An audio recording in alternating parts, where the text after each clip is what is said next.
Assalamualaikum warahmatullahi wabarakatuh. Selamat datang di mata kuliah Hukum Bisnis dan Teknologi Informasi di pertemuan yang kedua. Mohon maaf, di pertemuan pertama saya belum sempat untuk menjelaskan materinya, dan materi yang di pertemuan pertama itu adalah materi pengganti sementara. Saya sampaikan di situ tentang materi sebuah seminar tentang Hukum Bisnis dan Teknologi Informasi. Nah, untuk materi di pertemuan 2 ini sebenarnya adalah gabungan materi dari pertemuan pertama dan kedua. Seperti yang saya sampaikan di pertemuan sebelumnya di forum diskusi e-learning, bahwa mata kuliah ini sebenarnya pengampunya adalah Ibu Rahmi Zubaidah, SHMH, di mana beliau adalah memang pakar di bidang ini. Namun karena satu dan lain hal, beliau di semester ini tidak bisa untuk memberikan perkuliahan, sehingga saya gantikan untuk semester ini. Oke, untuk materi kali ini tentang konsep-konsep dasarnya. Sebelum saya lanjutkan, perlu teman-teman ketahui bahwa mata kuliah ini adalah mata kuliah tentang hukum, di mana hukum itu adalah sesuatu yang sangat administratif, sehingga materinya pun nanti kebanyakan text-based dari Bu Rahmi ya. Ini text-based. Nah, namun nanti di dalam penjelasannya tidak saya jelaskan secara keseluruhan, teman-teman bisa baca sendiri, insya Allah cukup jelas penjelasan di slide PowerPoint ini. Nah, untuk bukan sisa waktu ya, nanti kalau ada kesempatan saya akan menjelaskan secara khusus tentang kaitannya dengan bisnis di bidang startup ya. Jadi supaya teman-teman memahami dan langsung mengkaitkan dengan sistem informasi di sini di bidang startup. Oke, kita mulai kuliah hari ini. Pertama kita akan membahas tentang istilah hukum bisnis atau business law. Dalam istilah hukum bisnis dikenal 3 jenis, yaitu yang pertama hukum dagang atau trade law, kemudian hukum perniagaan atau commercial law, dan yang ketiga adalah hukum ekonomi atau economic law. Nah, selanjutnya hukum sendiri itu apa? Hukum adalah peraturan yang tertulis maupun tidak tertulis yang mengatur manusia dalam hidup bermasyarakat, yang apabila dilanggar ada sanksi yang tegas. Tujuan hukum adalah mencapai keadilan, kepastian, dan kemakmuran manusia dalam hidup bermasyarakat dan bernegara. Oke, kita lihat penjelasannya sangat normatif, sangat tekstual. Nah, teman-teman sebenarnya bisa baca sendiri. Kemudian bisnis itu apa? Bisnis adalah kegiatan usaha yang ditujukan untuk mencapai keuntungan, baik itu bidang produksi barang, distribusi, pemasaran barang, perdagangan, dan jasa. Nah, sebelum ke sini, mata kuliah kita adalah hukum bisnis dan teknologi informasi. Tadi dijelaskan hukum itu apa, bisnis itu apa. Nah, untuk teknologi informasi sendiri tidak dijelaskan.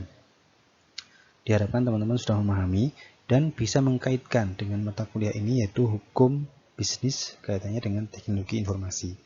Karena itu nanti di sela-sela waktu kita akan membahas tentang startup supaya lebih mengena untuk prodi informasi. Selanjutnya apa hukum ekonomi? Ekonomi berasal dari istilah oikos dan nomos, yang artinya mengatur rumah tangga agar tercapai kesejahteraan dan hidup. Hukum ekonomi adalah hukum yang mengatur distribusi atau pembagian sumber-sumber daya agar tercapai kesejahteraan dan berkeadilan.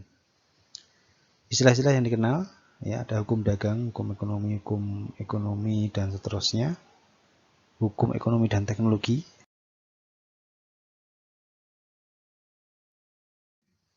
Nah, mata kuliah kita hukum bisnis dan teknologi.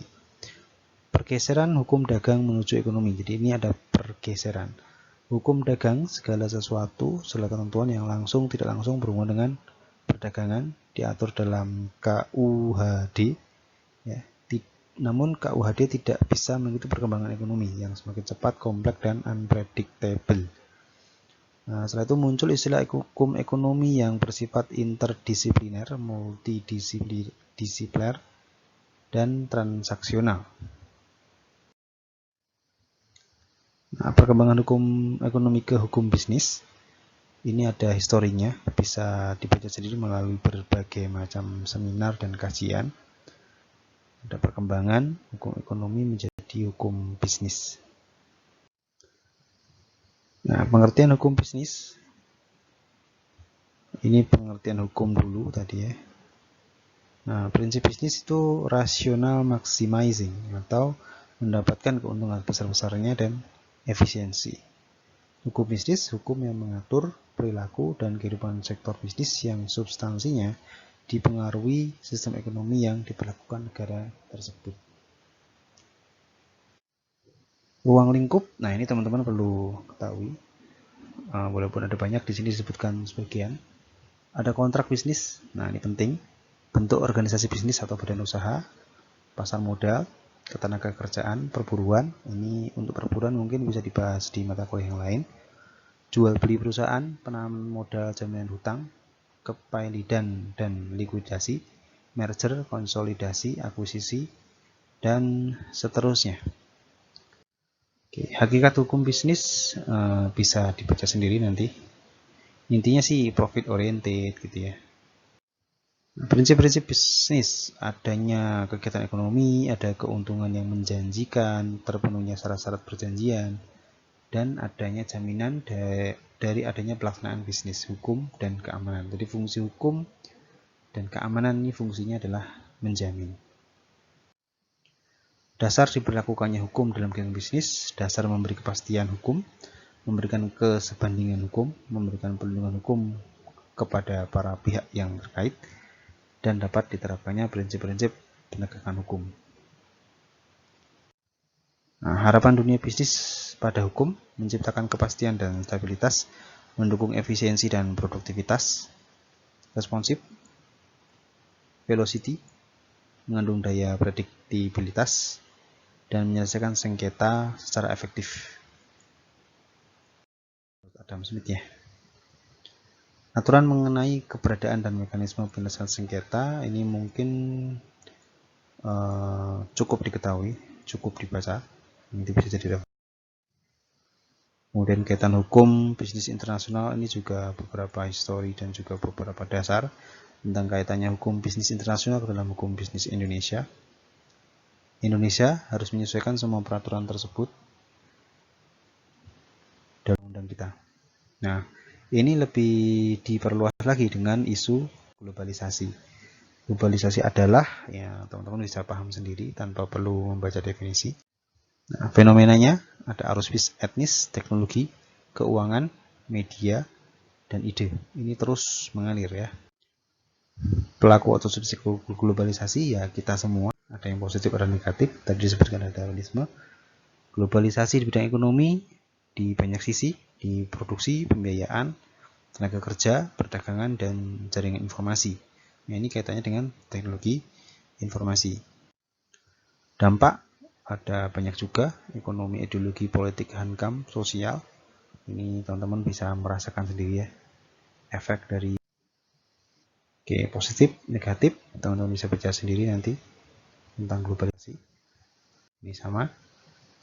Nah, ini kesimpulannya, dengan demikian sistem perdagangan bebas dunia bisnis tidak muncul menjadi ancaman. Jadi globalisasi ini bukan ancaman, namun merupakan sebuah peluang bagi seluruh negara di seluruh dunia untuk meningkatkan kinerja ekonominya, sekaligus meningkatkan kesejahteraan masyarakat.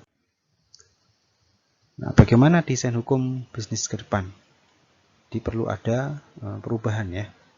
Materi hukum bisnis yang responsif, tegas, dan predictable, aparat yang profesional, imparsial, kredibel, budaya hukum masyarakat yang produktif, komitmen kuat dari Presiden menjadikan hukum sebagai landasan dan mercusuar pembangunan ekonomi.